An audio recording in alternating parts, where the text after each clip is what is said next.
Yes. Okay. The meeting of the areas and regions Finance, Capital, and Resources Committee is called to order and we're public session. We're going to start out with executive session in the alumni room for legal advice, discussion, and direction for designated representatives regarding the items on the executive session agenda. Once executive session is over, we will break for a 45-minute lunch. Regions can eat here in the alumni room for lunch and staff can eat in the Gila room. After lunch, we will reconvene for the public section agenda in the turquoise room. I will believe that at approximately 1:15. Do I have a motion to convene into executive session? So moved. There's a second? Second. Thank you. All in favor say aye. Aye. Any opposed? Abstention?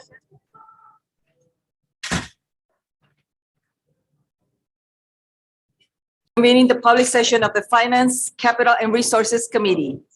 I will ask the staff to confirm we have a quorum. Yes, we do. Our agenda today includes a fall update of the fiscal year 2022 financial status report and review of an ASU property transaction on Lincoln Street in Phoenix. Please remember that only members of the committee can provide a second to a motion and can vote on a motion. So our first item is the approval of the minutes. Are there any questions or comments related to the minutes? Okay, seeing none, I move the committee approve the public and executive session minutes from the September 9, 2021 Finance, Capital, and Resources Committee meeting. If there is a second. Second. Thank you. All in favor say aye. Aye. Any opposed? Any abstention? Motion carries. Item number 2 is the fall update of the university's fiscal year 2022 operating budget. I will have Gail Tabu will provide an overview, and the university's CFOs are on hand to answer any questions. We will have Morgan Olsen from ASU, Jordan Flugstad from NAU, I believe he's on Zoom, and Lisa Rolney from U of A. It's yours. Thank you, Regent Mata. This report highlights the university's revised revenues and expenditure projections for this fiscal year, and it's based on actuals through their September. All 3 universities have adjusted their revenues to include final general fund appropriations and or adjustments to their tuition and fee revenues based on the university's 21st day enrollment census, and some minor adjustments to their COVID relief funding based on actual awards. On the expenditure side, all 3 universities are using the increases to primarily support the new economy initiatives. For ASU, except for the general fund adjustments and the higher education relief funding adjustments, they project no changes in their revenues. For enrollments, ASU's actual enrollments fell a little bit short of their initial projections by about 1,200 students.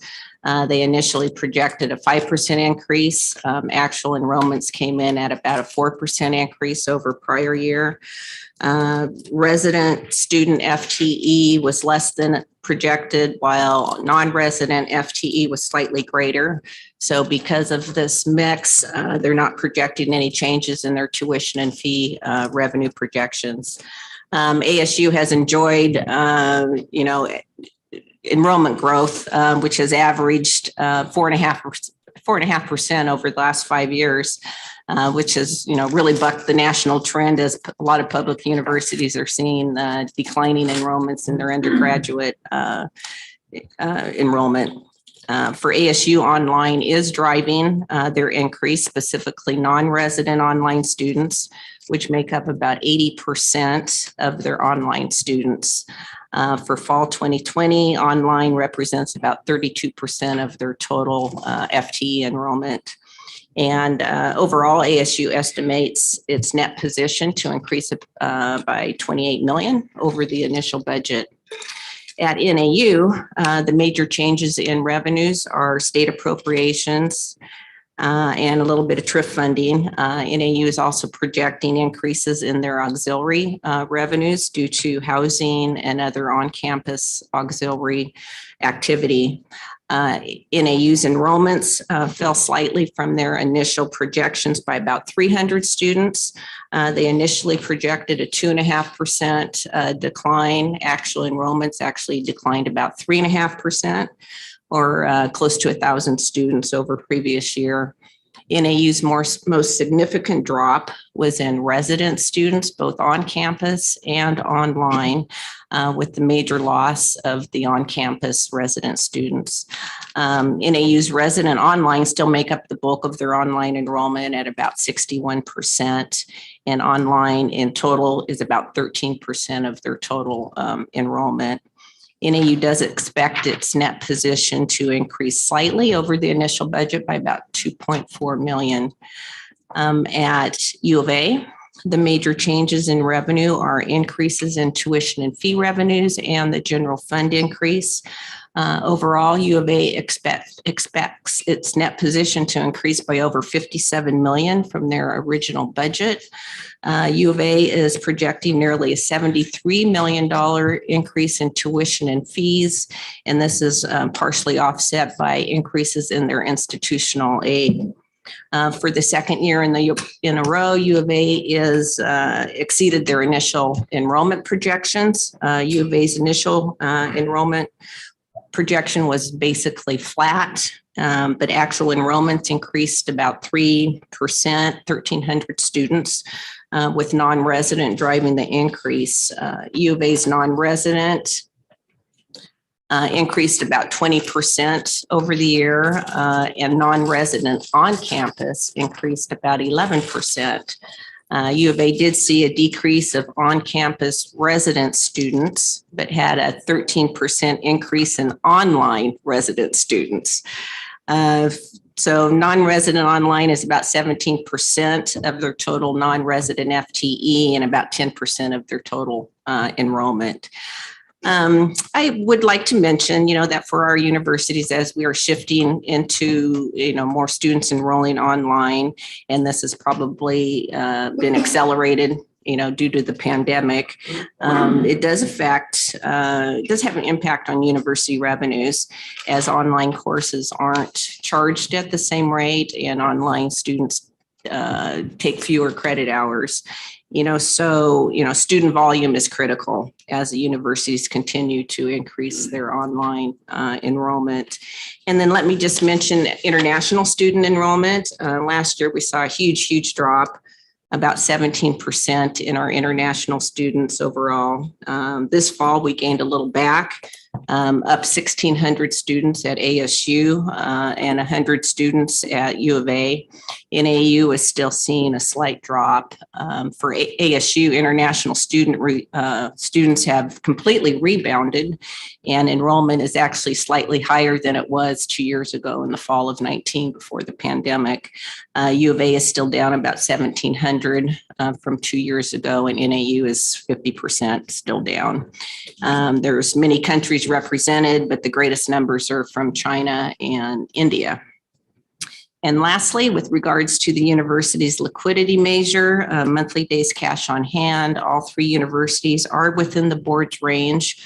As a reminder, the board established the range plus or minus 25% of the currently published median for days cash on hand among the rated college and universities by Moody's. Where most colleges are in a better financial position this year, there's still a lot of uncertainties, and our universities have weathered the pandemic fairly well. And to my knowledge, haven't seen any changes in their credit ratings. So, COVID relief funding has played a significant role in helping our universities maintain their financial position. That concludes my presentation. And as you said, the universities are on hand for questions. Thank you very much, Gail. Any questions or comments by any member of the team of the region? Oh, Chair Manson? Yeah. Trying to finish swallowing. There were just a few things that I pulled out of this report that I thought were of significant interest. I kind of made myself a little chart. So percent of Arizona students, Arizona resident students, ASU is at 48.3% as the lowest. NAU is at 65.8 as the highest. The flip side of that, and I think what impacts part of it is that, the percent of online students at ASU is 42.6, whereas the other, U of A and NAU, it's less than 20%. And so I'm assuming that online percentage impacts that resident student percentage of overall enrollment. The other thing that I wanted to note, which I thought was at least of concern, is the percentage of female students in our student populations. Right now, ASU is at 54.8%, NAU is at 63%, and U of A is at 55.7%. And I think that is a continuing trend. And I think it's something that this board should be aware of, and that our universities should be looking at and trying to make sure that we don't go, the pendulum doesn't swing too far in one direction. Thank you, Chair Manson. Any other comments or questions? I just want to make one. Is the online overall is 33%? Can you clarify that? I think I've read that in one of the reports. 33% for the system. For the or enrollment, yeah. For ASU online is, let me see here.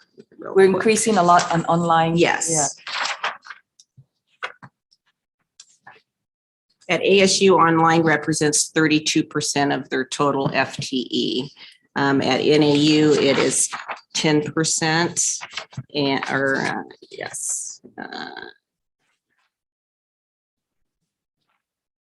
NAU is 13% and U of A is 10% of their total FTE Okay. students. Thank you.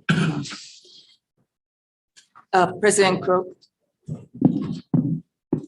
Just make a comment. I mean, this would just be an advisory comment to the board to be very cautious about looking at commonality or purposefulness in the differentiation between online campus and online students and on-campus students. It's two different worlds. Yeah. It's completely different in every possible way. The age profiles, our students that are attending ASU online are largely people that were not able to finish college. They're on average 10 to 12 years older than our on-campus students. And in Arizona alone, there's more than 1 million people that went to college and didn't finish.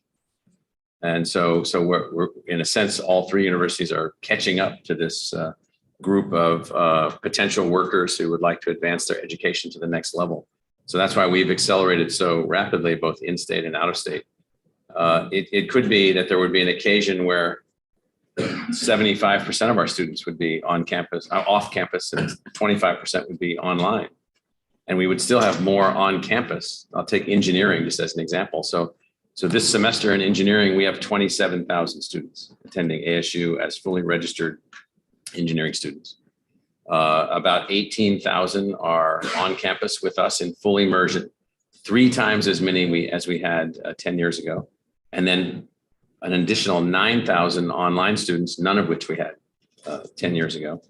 The online students are people that went to college and weren't able to become engineers, or went to college and didn't finish college and wanted to be engineers. And so we view these as one faculty, 2 teaching environments. And it's just, I'll also say that percentages don't capture raw numbers. Mm-hmm. And so our numbers are continuing to go up on campus and online. And so percentages are useful in terms of the ratios and so forth and so on, but they don't really say much about the impact. So I just think there's a cautionary note about combining them and thinking about, it's a completely different world. Thank you, President Crowe. Any other questions or comments? Okay, this is an information item, so no action is required. And we're moving to, thank you very much, Gail. Thank you. Thanks. Mhm. Item number 3 is the sale of property on Lincoln Street in Phoenix, Arizona. The item number 3 is a review of ASU request to sell a parcel of property located at 659 East Lincoln Street, which includes a waiver of ABOR policy requiring public auction. The meeting material states that ASU requested a waiver of ABOR policy 7-206 concerning appraisal. Since that day, the meeting materials were published. ASU has received an appraisal, although not required based on the cap set in policy. Therefore, a waiver of this ABOR policy is no longer required. We will have Morgan Olsen presenting this item. Morgan. Thank you, Thank Madam Chair, members of the committee. So as the chair indicated, this would authorize the sale of a parcel in downtown Phoenix that the university owns. It's about 9,500 square feet.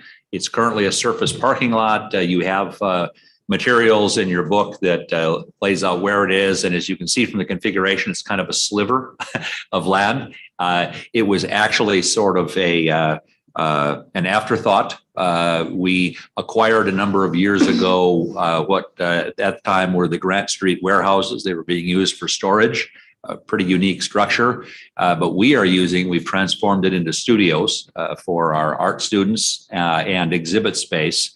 Really important asset for their work and their program in downtown Phoenix. This is an evolving area that is becoming more developed over time, and it has a creative community and a startup community, et cetera.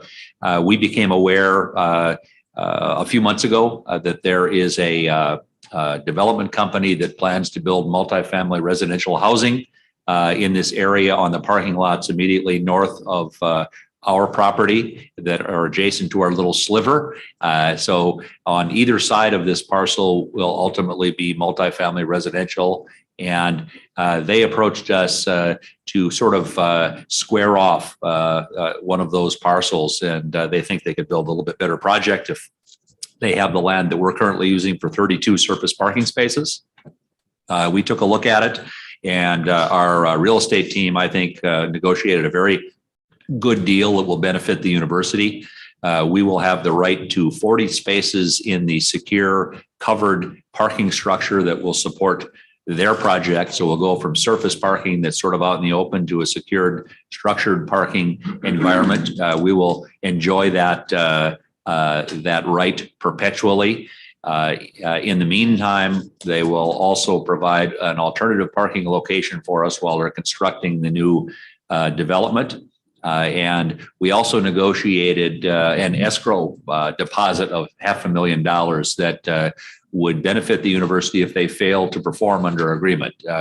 And we believe that sum would be sufficient to allow us to go out and secure alternative parking in the immediate area, surface parking, if it became necessary to do so.